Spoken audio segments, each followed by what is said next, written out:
할렐루야, 주님을 찬양합니다. 아멘. 오늘은 모세오경의 제4강으로 궁창 위의 물과 성 같은 유리 바다라는 제목으로 함께 말씀을 교제해 보도록 하겠습니다. 창세기 1장 1절은 태초에 하나님이 천지를 창조하시니라. 그 말씀이 브레시트 바라 엘로임 에테 샤마임 베타 아르치. 에테 샤마임이 하늘들인데, 하나님께서는 천지를 창조하실 때 하늘 세 개를 먼저 만드셨죠. 오늘 궁창 위의 물과 성같이 맑은 유리 바다에서의 이 궁창은 몇 번째 하늘이며, 또 어떻게 하늘들의 그 형태가 어떻게 되어 있나 먼저 함께 교제해 보도록 하겠습니다. 셋째 하늘은 삼층천이라고 하는데, 영적인 하나님께서 거하시는 하나님의 나라죠. 그래서 하늘 위에 하늘이라고 합니다. 이미 영원 속에 계셨던 우리 하나님께서 계셨던 그곳이 바로 셋째 하늘이죠. 그리고 둘째 하늘을 이층천이라고 하는데, 하나님이 계신 곳과 피조물과의 거룩히 분리된 경계선 역할을 하고 있습니다.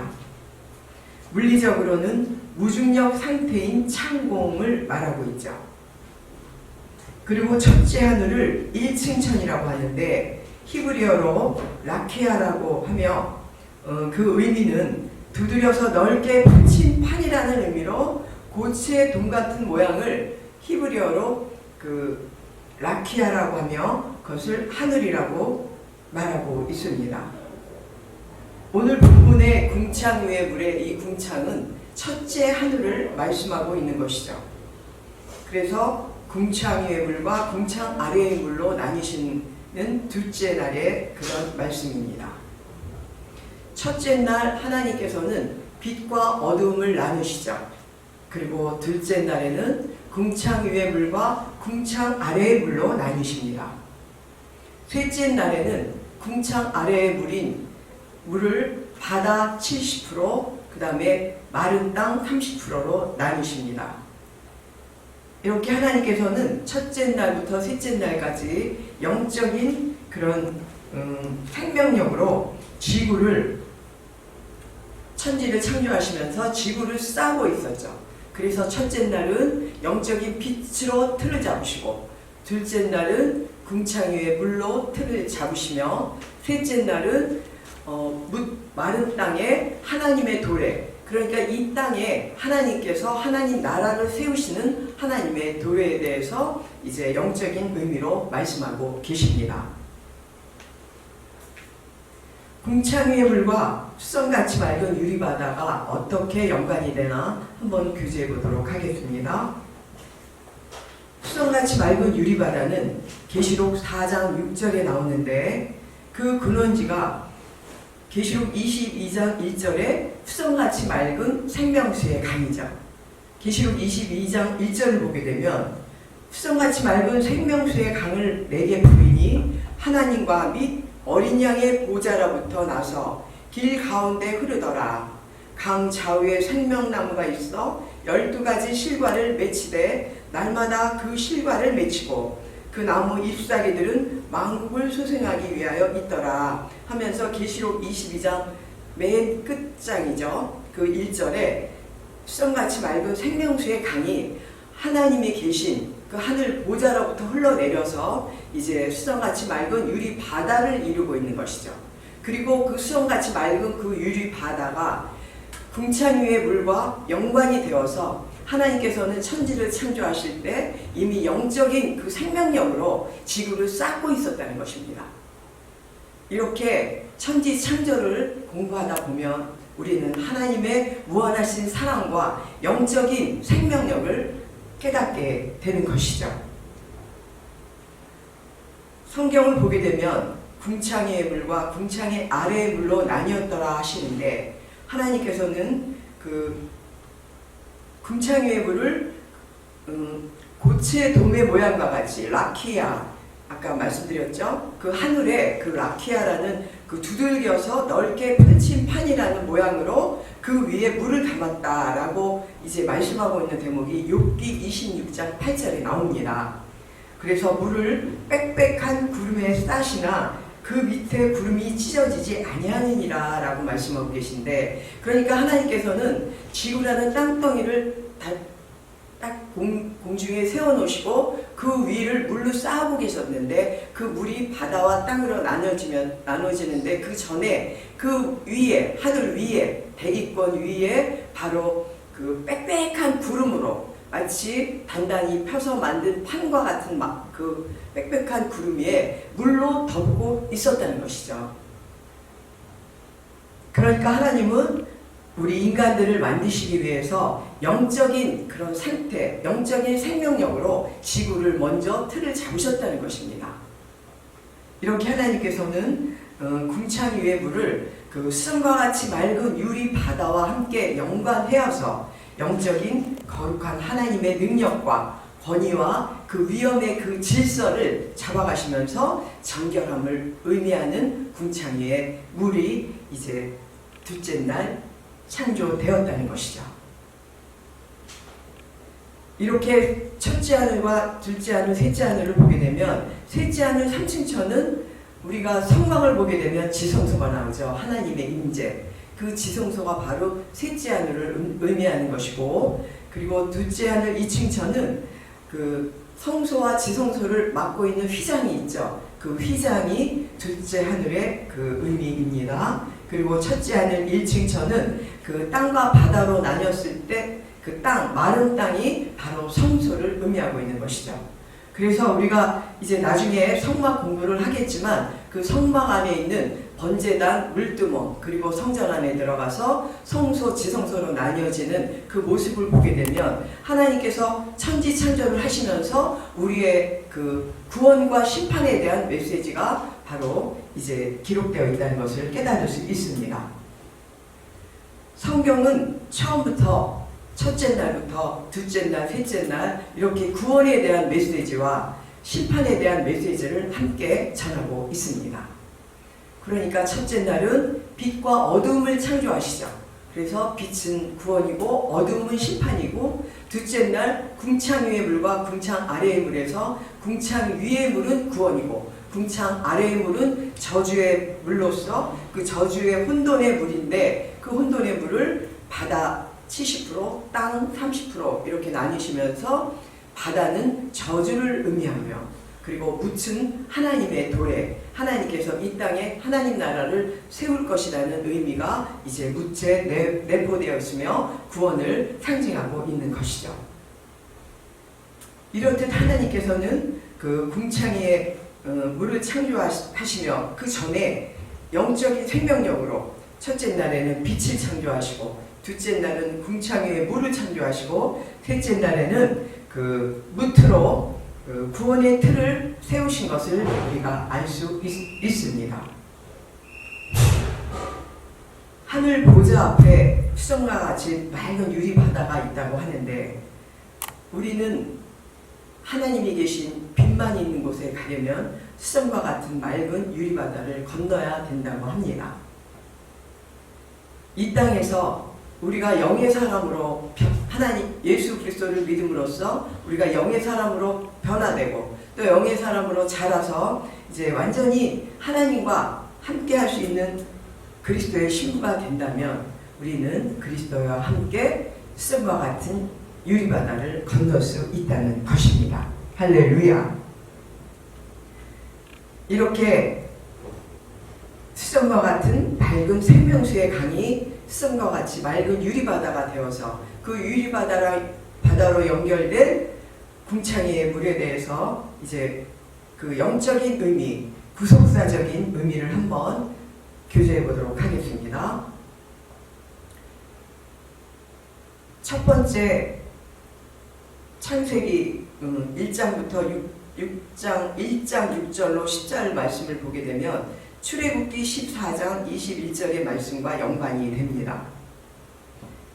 출애굽기 14장 21절을 보게 되면 큰 동풍으로 바다를 가르니 마른 땅이 나왔다라고 하고 있어요.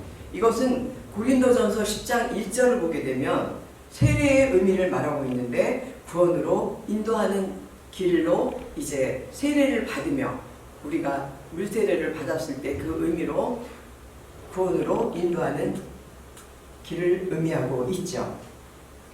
이렇게 바다와 마른 땅이 나누는 것이 바로 구원과 심판으로 나뉘어지는 메시지입니다. 그리고 두 번째 그 구속사적인 의미는 출애굽기 30장 18절을 보게 되면 물두멍이 나옵니다. 성막에 처음 들어가면 번제단이 나오고 두 번째 물두멍이 나오죠. 죄인들은 물두멍에서 그 제사장들은 그 번제단에서 소나 양을 잡고 난 다음에 물두멍에서 손과 몸을 씻게 됩니다. 그래서 죄인들은 그 물두멍에서 씻어야만 하나님이 있는 곳으로 갈 수 있다는 의미로 물두멍의 의미는 이제 죄를 씻는 그런 의미도 내포되어 있죠. 물두멍이 바로 궁창 위의 물의 형상이라는 것입니다. 아까 라키아라고 그랬죠. 궁창 위에 빽빽하게 세운 고치의 동과 같은 모양의 물이 차 있다라는 그 의미로 그 지구 위에 대기권을 형성하셨고 그 대기권 위에 궁창 위에 그 물이 있었다는 것이죠. 그 물두멍을 지나서 바로 휘장에 수놓은 그룹들을 통과해야만 지성소 안으로 들어갈 수 있는 것이 성막이었죠. 그 휘장에 수놓은 그룹들은 바로 창세기 3장 24절에 생명나무를 화염검으로 지키고 있는 그 그룹들이었습니다. 그러니까 죄인들을 막고 있는 그 그룹들, 화염검으로 막고 있는 그 그룹들을 지나가야만 비로소 하나님을 만날 수 있다는 것이죠. 그래서 그 물두멍의 의미와 그 휘장에 수놓은 그 의미는 바로 그것을 통과해야만 우리는 하나님의 만날 수 있는 하나님의 임재를 볼 수 있다는 의미가 내포되어 있습니다. 그리고 또 구속사적 의미의 세 번째를 보게 되면 요한복음 1장 29절로 34절에 예수님의 물세례 사건을 보게 됩니다. 예수 그리스도께서 요한의 회개 세례로 죄인들과 연합하셔서 죄인들을 품고 죽으시죠. 그러니까 예수님께서 하나님이신 예수님께서 우리를 구원하시기 위해서 우리가 있는 곳으로 내려오셔서 육신의 몸을 입고 내려오셔서 우리와 연합하기 위해서 그 세례 요한에게 물세례를 받으십니다. 그리고 마가복음 10장 38절과 누가복음 12장 50절을 보게 되면 십자가상에서 예수님께서는 죽으시며 죄인들과 함께 우리의 모든 죄를 안고 죽으시죠. 그리고 부활하셨는데 우리도 십자가에서 예수 그리스도와 함께 죽고 우리도 부활이 되어야 새 창조가 되는 것입니다. 십자가상에서 예수님께서는 우리를 대신해서 물세례를 받으신 것이죠. 마가복음 10장 38절과 누가복음 12장 50절을 보게 되면 십자가상에서 불세례를 받으시며 죄인들과 함께 죽으시죠. 그리고 부활하시며 우리도 예수님과 함께 십자가에서 죽고 부활이 되어야만 내가 새 창조 된다는 것을 말씀하고 계십니다. 예수님께서는 우리 대신해서 물세례와 불세례를 다 받으셨습니다. 예수 그리스도의 십자가 사건으로 율법 성전의 범제단을 불세례의 의미죠. 번제단은 불세례의 의미입니다. 번제단을 부수고 물두멍도 쪼개 버리셨죠. 그러면서 예수님께서는 율법을 완성하십니다. 예수 그리스도께서 십자가의 죽으심으로 율법을 사랑의 법으로 완성시키신 것입니다. 그래서 예수님께서 율법을 완성시키셨다 하는 것이 막연히 우리가 문자적으로만 알 것이 아니라 이렇게 구체적으로 예수님께서는 번제단을 부수시고 물두멍도 없애버리시면서 이제 에스겔 성전을 보게 되면 성전에 있었던 그 왼쪽에 금초대, 7금초대, 가운데 분향단, 오른쪽에 떡상 이런 것이 하나도 없죠. 에스겔 성전을 보게 되면 모두 예수님께서 다 완성시키시고 예수님이 그저 하나님의 자리에 책상 하나 있는 그곳에 예수님께서 임재하시게 되죠. 그러니까 율법에 있었던 제사에 쓰였던 모든 것은 모두 다 없어지고 예수님께서 완성시키셨다는 그 의미로 바로 사랑의 법으로 완성시키신 것인데, 그것이 바로 십자가 사건의 의미입니다. 십자가 사건으로 이 모든 것이 이제 해결됐다는 것이죠. 할렐루야. 아멘. 이렇게 궁창 위의 물에 그 영적인 의미로 수성같이 맑은 유리 바다와 연결되어 있었던 궁창 위의 물이 그 생명의 능력으로, 영적인 생명의 그 생명력으로 그렇게 지구를 싸고 있었는데, 창세기 6장 5절을 보게 되면 사람의 죄악이 관영한가, 그 마음의 생각의 모든 계획이 항상 악할 뿐임을 보시고 땅 위에 사람 지으셨음을 한탄하사 마음에 근심하시고 심판을 선언하시죠. 마음에 근심하시면서 모든 창조하신 사람부터 생물까지 모두 다 심판하겠노라고 말씀하시면서 노아에게 방주를 짓게 하십니다. 그 시대의 당대의 의인이었던 노아에게 방주를 짓게 하시면서 방주 안에 들어오는 자는 구원이요, 방주 밖에 있는 자는 심판이라는 그런 메시지를 또 주십니다. 그래서 이 구원과 심판의 메시지는 처음부터 끝까지, 성경은 처음부터 구원과 심판에 대한 메시지며, 계시록까지 이제 계시록에는 구원받은 사람들만 갈 수 있는 새하늘과 새 땅에 대해서만 말씀하고 있는 것이죠. 그렇게 되자 사람들은 물심판을 받게 되죠. 물심판을 받게 됐을 때 궁창 위의 물이 그 생명력을 잃어버리면서 하늘의 그 둘째 하늘의 문은 닫혀버리고 궁창 위에 있는 모든 물이 다 쏟아지고 궁창 아래에 있는 물들과 다 합쳐지고 땅에서부터도 또 물이 솟아올랐다고 했어요. 그 솟아오른 그 모든 물들이 모두 다 합쳐서 그 물심판을 하게 됩니다. 그러면서 모든 인류가 다 심판을 받고 노아의 가족 8명만 이제 구원받게 되죠. 그 노아의 그 홍수 사건의 그 전에 사람들은 그 수명이 1000년이 가깝게 살았습니다. 보통 600~700년, 800~900년, 그 무드슐라 같은 경우는 969년 살지 않았습니까? 그렇게 지구를 그 온실처럼, 우리가 온실을 보게 되면 촉촉하게 수분이 차 있으면 화초나 꽃이 아름답게 자라고 채소도 아주 잘 자라듯이 이 지구가 그 궁창의 물이 하나님께서 습도와 온도를 잘 조절하셔서 우리 지구에 있는 모든 사람들을 오래 살 수 있는 환경을 만들어 주셨다는 것이죠. 그래서 그때까지는 하나님께서 셋째 날 창조하신 씨 맺는 채소와 열매 맺는 과일만 먹으면서 사람들과 그 모든 동물들이, 생물들이 이제 그 과일들과 야채들 이런 채식만 하면서도 그렇게 오래 살 수 있는 환경을 하나님께서 주셨다는 것입니다. 그러나 이제 이 물심판이 지나가고 모든 인류는 그 살 수 있는 연수가 제한이 되게 되고 그때부터 양육 강식이 이제 생기면서 강한 동물이 약한 동물들 잡아먹게 되고 사람들도 그 동물의 그 고기 육류를 먹게 되는 그 시점이 바로 노아의 방주 후부터입니다. 그전에는 하나님께서 주신 그 만들어주신 그만 먹으면서 오랫동안 살았지만 이제 노아의 홍수 물심판 이후에는 육류도 먹고 사람들이 이제 이것저것 다 먹기 시작하면서 사람의 그 연수는 제한이 되게 되죠. 하나님께서는 창세기 9장 11절로 17절에 다시는 땅에 물로 심판 않겠다라는 무지개 언약을 노아에게 하십니다. 하나님께서는 하나님께서 만든 사람들이 어떤 심판을 해도 바뀌지 않는다는 것을 알게 되셨죠.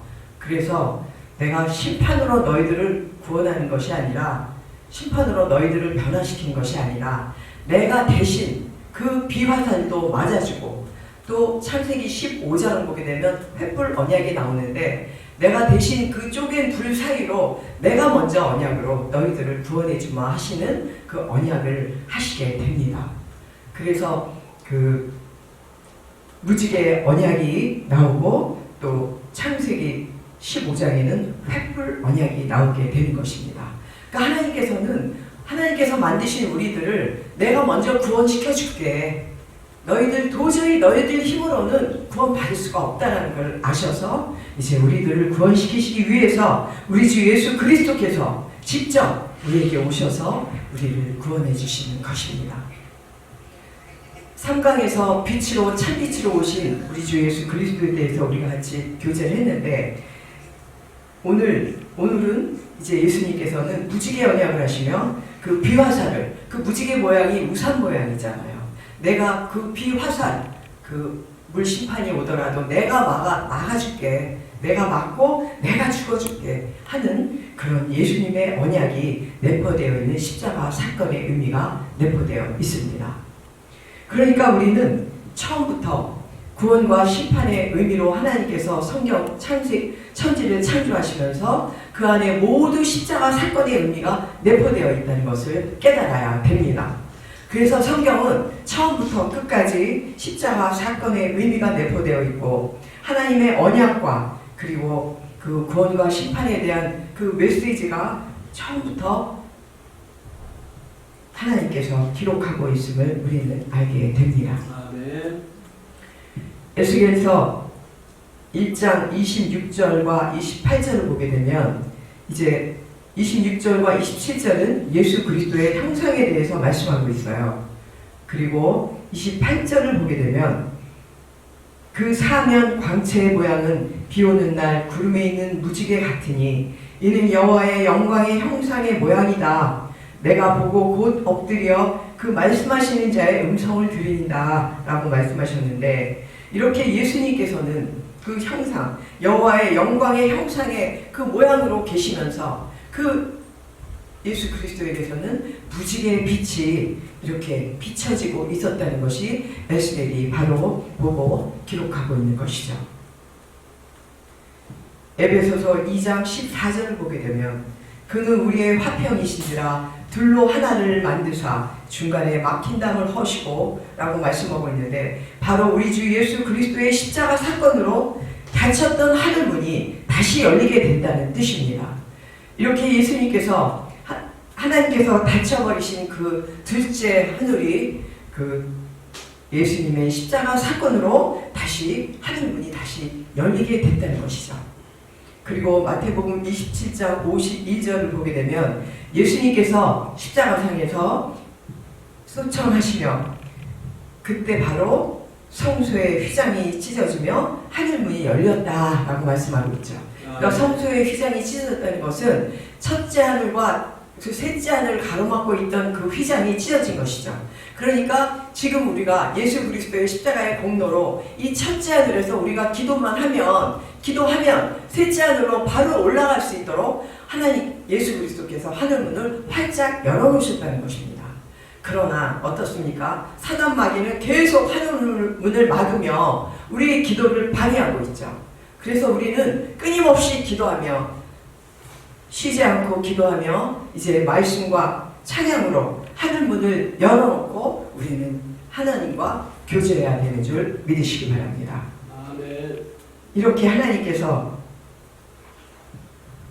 우리에게 천지 창조하실 때 그 영적인 생명력으로 우리를 덮어주셨고 틀을 잡아주셨는데 아담과 하와의 그 불순종의 죄부터 시작해서 가인이 아벨을 돌로 쳐 죽인 그 죄, 그리고 람에게 그 어마어마한 죄를 비롯하여 많은 사람들이 그 사람의 아들과 그 땅의 그 딸들이 하나님의 아들과 사람의 딸들이 결혼하는 그 장면부터 시작해서 하나님에게 불순종의 죄를 짓는 그 모든 죄들을 하나님께서 물심판으로 걷어가셨지만 하나님께서는 이제 다시는 물심판하지 않으며 이제 너희들을 다시 구원하겠노라 하시면서 우리 주 예수 그리스도께서 우리에게 오신 것을 우리는 깨달아야 되는 줄 믿습니다.